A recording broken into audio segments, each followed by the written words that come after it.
र यति बेला तपाईँहरूलाई हामीले त्रिशुली आसपासका ड्रोन फुटेज देखाइरहेका छौँ।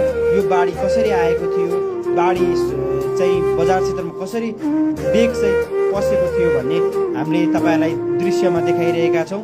र यहाँ परेका हाइड्रो पावरहरू पनि नरहेको पनि हामीले तपाईँलाई देखाइरहेका छौँ। र अहिले चाहिँ यो विशेष गरी चाइनाबाट आएका जुन यो बाढीले अत्यन्तै ठुलो क्षति पुर्याएको छ, देशमा ठुलो सङ्कट निम्ति आएको छ र ठुलो जनधनको क्षति भएको आकलन गरिएको छ। र अहिलेसम्म के कति क्षति भएको भन्ने विवरण यकिन भएको छैन।